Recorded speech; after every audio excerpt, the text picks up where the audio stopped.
Estamos iniciando a sessão de trabalhos de sexta-feira do Centro Espírita Abel Sebastião de Almeida, dia 20 de junho de 2025, com os trabalhos sendo transmitidos pela Rádio Abel ou TV Abel, uma vez que as atividades presenciais de sexta-feira foram temporariamente interrompidas. Olá, ouvintes da Rádio Abel, espectadores da TV Abel. Como sempre fazemos, vamos ler uma página de preparo para nos harmonizar com os estudos da noite de hoje. A página que leremos do livro Vinde a mim, pelo Espírito Irmão José, na psicografia de Carlos Bacelli, é denominada Muitas Moradas, e traz a seguinte passagem do Evangelho segundo o Espiritismo. A casa do Pai é o universo. As diferentes moradas são os mundos que circulam no espaço infinito e oferecem aos espíritos que neles encarnam moradas correspondentes ao adiantamento dos mesmos espíritos. No capítulo 3 do Evangelho. Irmão José nos diz: há muitas moradas na casa de meu Pai. As muitas moradas da casa do Pai, que é o universo, correspondem à situação espiritual dos espíritos que nelas têm necessidade de habitar. Existem, pois, tantas moradas exteriores quanto as moradas íntimas existentes. O próprio universo físico, onde a criatura encarnada se encontra domiciliada, pode ser comparado a uma das mais singelas casas existentes em magnífica metrópole. Além dos limites da matéria densa, tem início os domínios da matéria rarefeita, de que outros universos, e mais outros em número infinito, estruturam-se. O espírito em evolução carece de se colocar em sintonia com o meio em que vive, de vez que, sem possibilidade de trabalhar externamente, manipulando os elementos que lhe constituem o cenário, ele não encontra condições de aprimorar-se intelectual e moralmente. A Terra, por exemplo, é um mundo consentâneo à situação espiritual dos espíritos que a povoam, porque eles não teriam correspondência psíquica para atuarem em meio onde a vida lhes transcendesse os sentidos. Assim, é forçoso concluir-se que a própria região em que o espírito é chamado a viver, além da morte do corpo, não destoa muito do ambiente que, pela desencarnação, ele acabou de deixar. Porque os limites que o corpo carnal impõe ao espírito são os limites que ele estabelece para si mesmo. À exata medida em que o espírito evolui, expandindo-se em suas faculdades, o seu envoltório se sutiliza e lhe passa a ser instrumento mais dócil à manifestação. Todo espírito que, das altas paragens, volta à terra, a fim de cumprir determinada missão entre os homens, por inevitável influência do meio em que é chamado a viver, experimenta as naturais limitações que o corpo lhe impõe. E, por determinação das sábias leis de Deus, assim deve ser, pois, caso contrário, pairando excessivamente acima da condição humana, o seu regresso redundaria quase infrutífero para o que pretendesse incentivar nas sendas do progresso espiritual. Uma boa noite e um bom estudo a todos, meus irmãos. Todos, que a paz e o amor de Jesus esteja nos nossos corações, para mais uma noite de estudo em torno do Livro dos Espíritos, no Centro Espírita Abel Sebastião de Almeida, que fica na Rua Vitor Meireles, 271, no Riachuelo. E assim vamos dar início para mais um trabalho de fazer o bem, através das informações, do estudo, do esclarecimento, procurando sempre o melhor para servir. E hoje nós vamos falar sobre a formação dos seres, que está no 3º capítulo, onde fala da criação. E aí nós vamos ver que Kardec faz as perguntas, repetem, para poder nos ajudar ao entendimento e a compreensão melhor.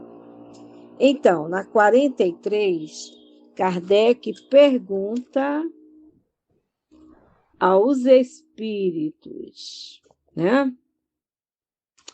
Ele pergunta: quando a Terra começou a ser povoada? E os espíritos respondem para ele: no começo, tudo era caos, os elementos estavam confundidos. Pouco a pouco, cada coisa tomou o seu lugar. Então, apareceram os seres vivos apropriados ao estado do globo. Então, o que ele quis dizer para nós, o que é que os espíritos nos falam? Que no início, apenas os sólidos, os líquidos e gases.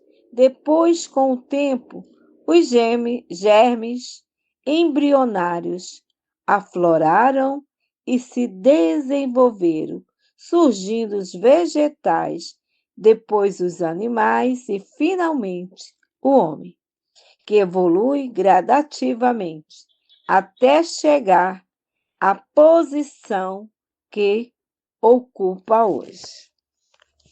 E aí ele vai mais. Agora vamos para 44. Na 44, Kardec pergunta aos espíritos: de onde vieram os seres vivos para a Terra? A Terra, aí responde eles: a Terra continha os germes que aguardavam o momento favorável para se desenvolver. Os princípios orgânicos se reuniram desde que cessou a força que os mantinha, afastando-os, e eles formaram os germes de todos os seres vivos. Os germes permaneceram em estado latente e inerte, como a crisálida e as sementes das plantas, até o momento propício à eclosão de cada espécie. Então, os seres de cada espécie reuniram-se e multiplicaram-se. Tudo já se encontrava em estado latente, aguardando a hora certa para afloramento, dentro dos próprios elementos constitutivos da Terra, que foi criada para ser o berço de espíritos imortais e a caminho da perfeição. O homem foi o último a surgir no cenário terrestre. E é exatamente por isso que a sua formação física é a mais complexa, apta para receber o pensamento contínuo e o livre-arbítrio. É interessante a gente ver que Deus criou tudo que precisava criar, para, por último, criar o homem, criar o ser pensante, o ser inteligente, né? O ser que tem livre-arbítrio. Então, ele foi fazendo todas as experiências com toda a criação do vegetal, aliás, do mineral, do vegetal, do animal, para chegar ao hominal. Então, passou por todas esses caminhos, né? E aí, na 45, onde estavam os elementos orgânicos antes da formação da Terra? E os espíritos respondem: eles se achavam, por assim dizer, em estado fluídico, etéreo, né? No espaço, no ambiente dos espíritos ou em outros planetas, aguardando a criação da Terra para iniciar uma nova existência em um globo novo. A matéria encontrava-se disseminada no espaço infinito e, através da ação de espíritos evoluídos, ela se agregou, transformando-se numa imensa bola de fogo, que, ao resfriar, deu origem, primeiro, aos minerais, depois vegetais e animais, e seres humanos, e evoluindo até a situação em que nos encontramos hoje. Aí tem uma nota aqui de Kardec, uma explicação mais profunda, que ele diz que a química nos mostra as moléculas dos corpos inorgânicos unindo-se para formar cristais de uma regularidade constante, conforme cada espécie, desde que esteja nas condições desejadas. A menor perturbação nestas condições isso é suficiente para impedir a reunião dos elementos, ou pelo menos a disposição regular que atrai. Então, reunião dos elementos, ou pelo menos a disposição regular que constitui o cristal, porque o mesmo não se daria com elementos orgânicos. Conservamos durante anos germes de plantas e de animais que só se desenvolvem a uma dada temperatura e no meio propício. Tem-se visto grão de trigo germinar após vários séculos.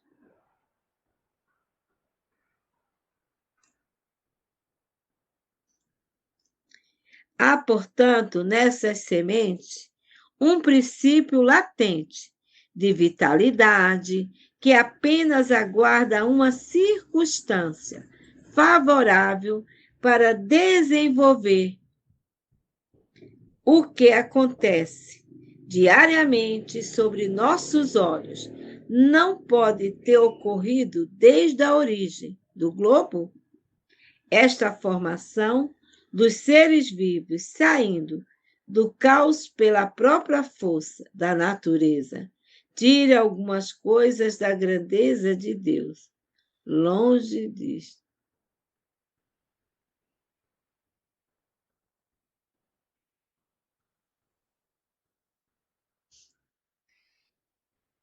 E agora vamos para o 46.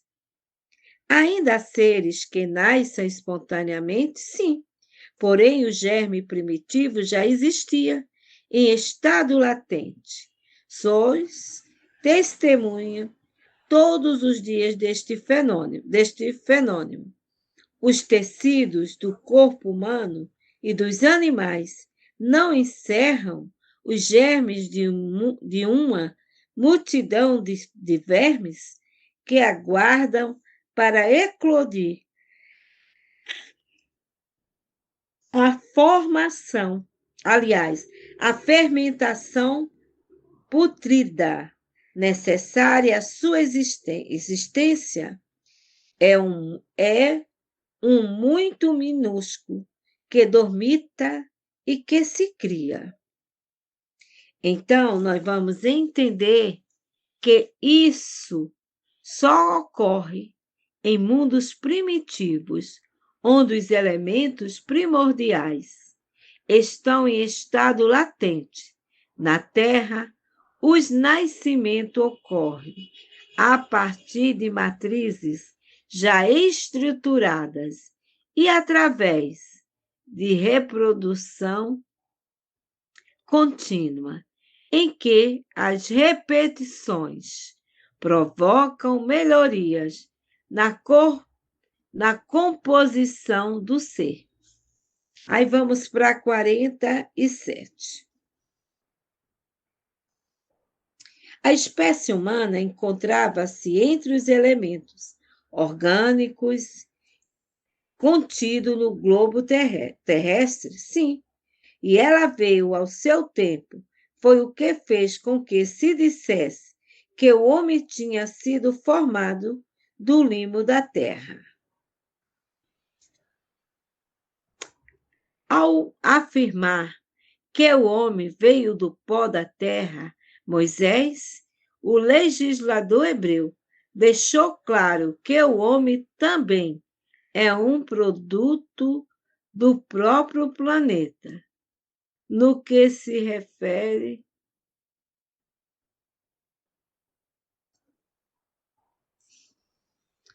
Então, aí a gente vai ver, né, encontrando, deixou claro que o homem também é um produto do próprio planeta, no que se refere ao corpo físico, porque o espírito imortal veio das estrelas e é para lá que vamos um dia, se Deus quiser.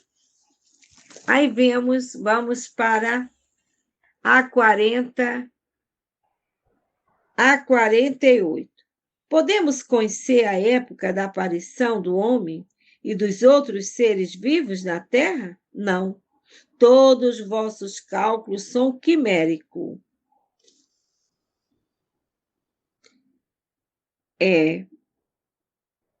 Essa época se perde em tempos imemoriais e nem mesmo espíritos mais avançados na evolução seriam capazes de avaliar essa data, mesmo porque a providência divina provoca no ser um esquecimento necessário para que evolua em paz, sem olhar para a retaguarda.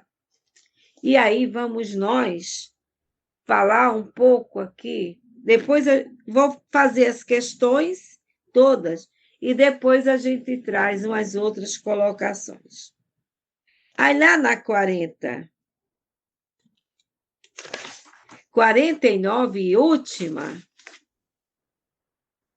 Kardec pergunta aos espíritos se o germe da espécie humana encontrava-se entre os elementos orgânicos do globo, por que não se forma espontaneamente homens como na origem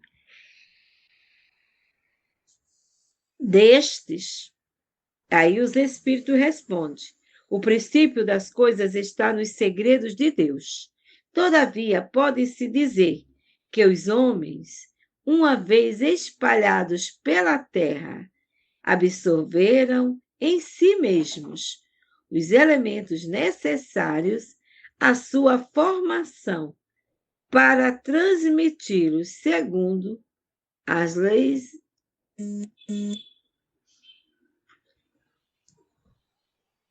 a si mesmo, os elementos necessários à sua formação para transmiti-los segundo as leis da reprodução.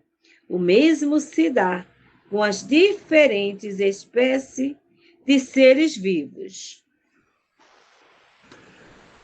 A formação dos primeiros seres só se deu espontaneamente no início, porque, uma vez formados, passaram a se reproduzirem através dos meios orgânicos que cada espécie possui. O mesmo acontece com o homem, que é a síntese de milênios de evolução.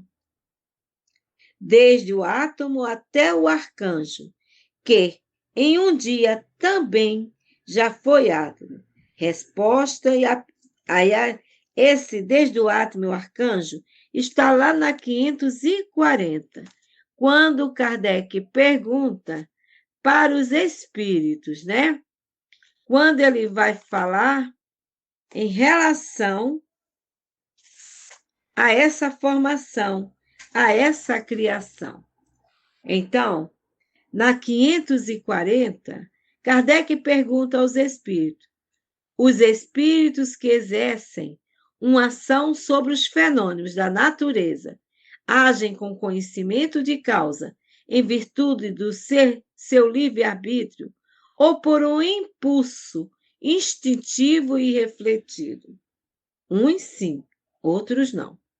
É a resposta para Kardec. Outros não. Faço uma comparação.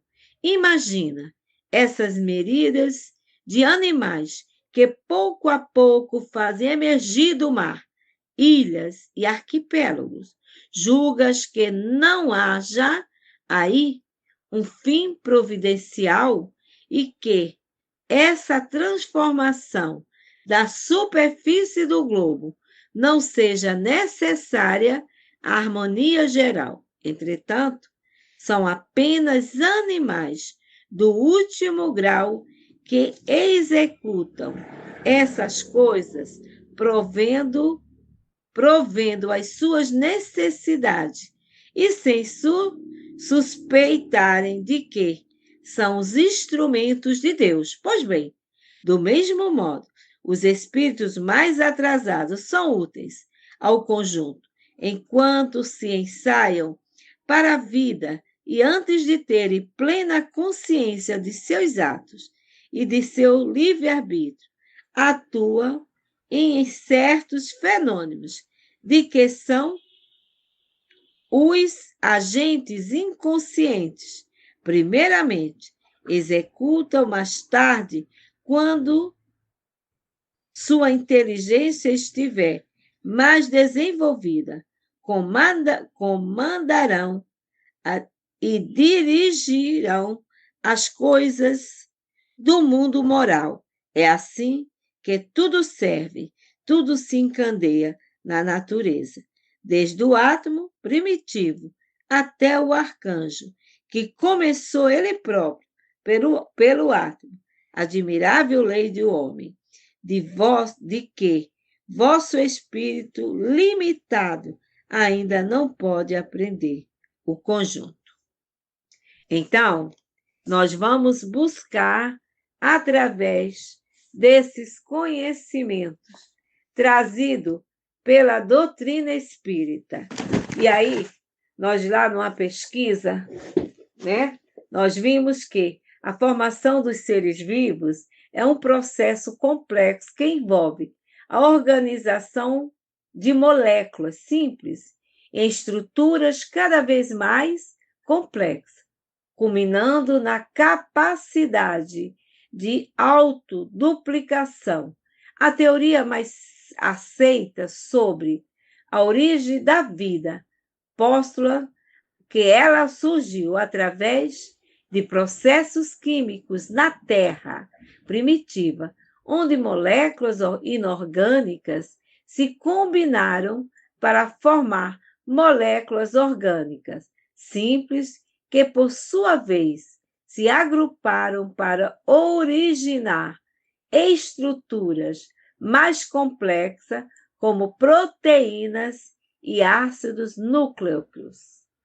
Então, aí a gente vai entender por quê, né, como que isso tudo pode surgir. E aí a gente vai buscar aqui na evolução química, origem da vida, teoria da abiogênese, que é da geração espontânea. E aí eles vão falar um monte de coisa aí para a gente, né? Que são os químicos que, através das suas experiências, procurando decifrar isso, querendo encontrar respostas que a ciência vai trazer para nós. essa criação dos germes, né? Das bactérias, dos vírus, dos fungos, que são seres vivos. Então, Deus não criou diretamente o homem. Ele foi fazendo as suas experiências, né? E foi daquelas experiências vinham outras que aí a gente não sabe, só ele mesmo, isso aí pode-se dizer que é o segredo de Deus, né? Nós vamos aqui fazendo com as contribuições, com as pesquisas científicas, né? A teoria da biogênese, geração espontânea, a crença antiga de que a vida poderia surgir de matéria inanimada, já foi refutada. A experiência de Pasteur demonstrou que seres vivos só surgem de outros pré-existentes. Aí também vem a teoria da evolução química. Acredita-se que a vida surgiu a partir de reações químicas em condições ambientais favoráveis na teoria primitiva. Aí tem a formação das moléculas orgânicas, compostos inorgânicos, como a água, metano e amônia, teriam reagido para formar moléculas orgânicas simples, como aminoácido, açúcares e ácidos graxos. Agregação e a complexifixação. Essa molécula orgânica simples teria se agregado e formado moléculas mais complexas, como proteína e ácido nucleicos. Aí vai falar do coacervado e autoduplicação. Essas moléculas teriam se agrupados em coacervados agregados da proteína rodeados por água que se tornaram mais estáveis e passaram a se duplicar, dando origem aos primeiros seres vivos. Outra teoria que eles falam, vamos lá no livro A Caminho da Luz, quando fala na criação, né? A construção celular, que é da vida organizada, capítulo 2. E Emmanuel vai nos trazer a mensagem sobre a orientação misericordiosa e sábia do Cristo. Laboravam na terra numerosas assembleias de operários espirituais, como a engenharia moderna, que constrói um edifício prevendo os menores requisitos de sua finalidade.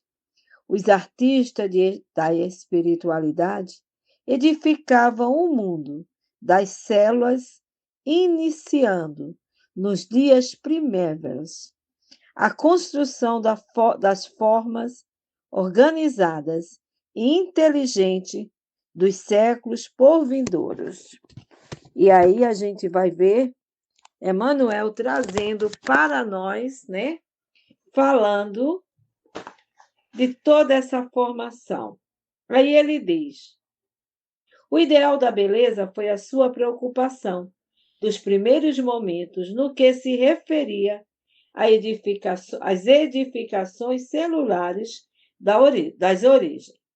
É por isso que, em todos os tempos, a beleza junto à ordem constitui um dos traços indeléveis de toda a criação. As formas de todos os reinos da natureza terrestre foram estudadas e previstas. Os fluidos da vida foram manipulados de modo a se adaptarem às condições físicas do planeta, encenando-se as construções celulares segundo as possibilidades do ambiente terrestre, tudo obedecendo a um plano pré-estabelecido pela misericordiosa sabedoria do Cristo, consideradas as leis do princípio e do desenvolvimento geral. Então, os primeiros habitantes da Terra, dizíamos que uma camada de matéria gelatinosa envolvera o orbe terreno em seus mais íntimos contornos. Essa matéria amorfa e viscosa era o celeiro sagrado das sementes da vida. O protoplasma foi o embrião de todas as organizações do globo terrestre. E se essa matéria se forma definida, cobria a crosta solidificada do planeta, em breve a condensação da massa dava origem ao surgimento do núcleo, iniciando-se as primeiras manifestações dos seres vivos. Os primeiros habitantes da Terra, no plano material, são as células albuminoides, as amebas e todas as organizações unicelulares, isoladas e livres, que se multiplicam prodigiosamente na temperatura tépida dos oceanos.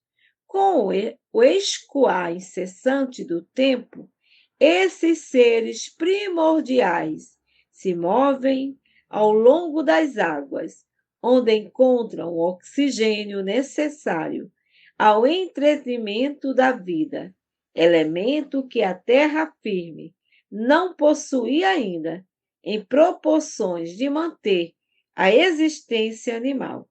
Antes das grandes vegetações, esses seres rudimentares somente revelam um sentido, o do tato, que deu origem a todos os outros em função de aperfeiçoamento dos organismos superiores. Aí começa a elaboração paciente das formas. Decorrido muito tempo, eis que as amebas primitivas se associam para a vida celular e comum, formando-se as colônias de infusórios, de polipérios, em obediência aos planos da construção definitiva do porvir, emanados do mundo espiritual, onde todo o progresso da Terra tem a sua gênese.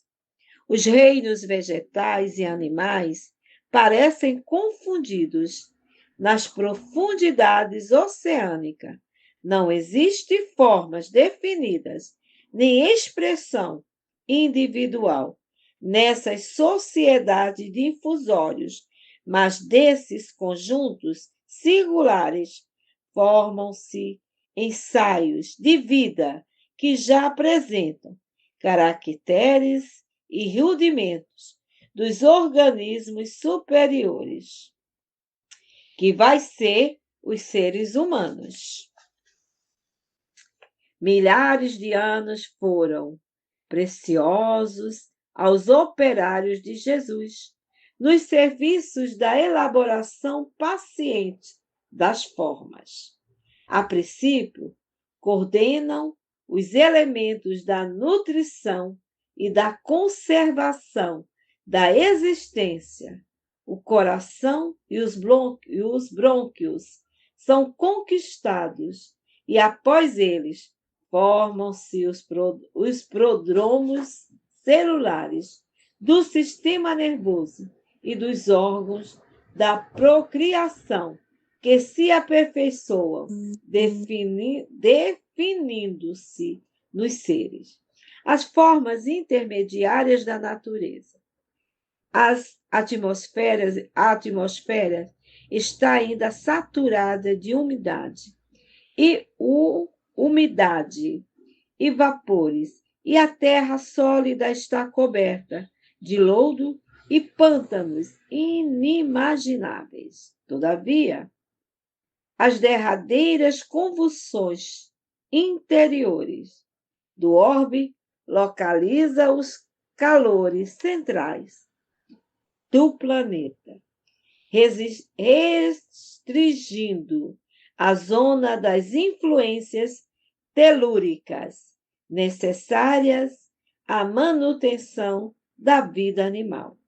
Esses fenômenos geológicos estabelecem os contornos geográficos do globo, delineando os continentes e fixando a posição dos oceanos, surgindo desse modo as grandes extensões de terra firme, apta a receber as sementes prolíferas da vida.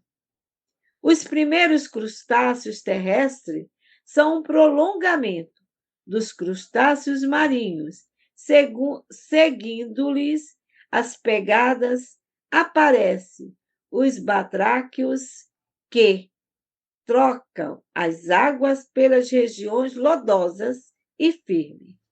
Nessa fase evolutiva do planeta prodigiosa, na Gênesis, no capítulo 7, que fala do esboço geológico da Terra. Então, no capítulo 7, item 32, ele diz: o orgulho levou o homem a afirmar-se que todos os animais foram criados por sua causa e para a satisfação das suas necessidades. Mas quantas são as espécies de animais que servem diretamente ao homem, que foram domesticadas por ele, comparadas ao número incalculável daquelas com as quais ele nunca teve, nem nunca terá qualquer relação? Como sustentar semelhante tese diante das inumeráveis espécies que sozinhas provocaram a Terra por milhares de séculos antes que o homem a surgir e que desapareceram? Pode-se afirmar que elas foram criadas para o seu proveito? Entretanto, todas essas espécies tinham sua razão de ser, a sua utilidade. Deus não pode tê-las criado por um capricho da sua vontade e para se dar o prazer de aniquilá-las, uma vez que todas as tinham vida, instintos, sensações de dor e de bem-estar. Com que fim ele as fez? Com o fim que há de ser soberanamente sábio, embora ainda não compreendamos. Um dia, certamente, o homem poderá conhecê-lo para confundir o seu orgulho, mas enquanto aguarda, como o homem alargar as suas ideias diante de novos horizontes, em que agora é permitido que ele mergulhe o seu olhar e que revelam diante dele o imponente espetáculo dessa criação, tão majestosa no seu lento caminhar, tão admirável na sua previdência, tão pontual, tão precisa e tão constante nos seus resultados. Então, Allan Kardec, aqui na Gênesis, vai nos mostrar a grandiosidade da criação, né? Que foi tão bem elaborado por Deus, pelo Criador, que só Ele é quem cria, né? Nós somos procriadores, Ele é quem cria. Então, meus irmãos, é o que eu pude trazer aqui nesse estudo para todos nós, né? E espero que eu tenha sido útil alguma parte para que possamos despertar a vontade, a curiosidade de estudar, de pesquisar e de conhecer a nossa essência. Temos duas, a espiritual e a material. Boa noite para todos, que Jesus nos abençoe, que o nosso querido irmão Abel Sebastião de Almeida, Dr. Cilo Gomes Valente e a demais espiritualidade desta casa envolva todos nós em bênçãos de paz, de saúde, de luz e de amor. Boa noite. Graças a Deus.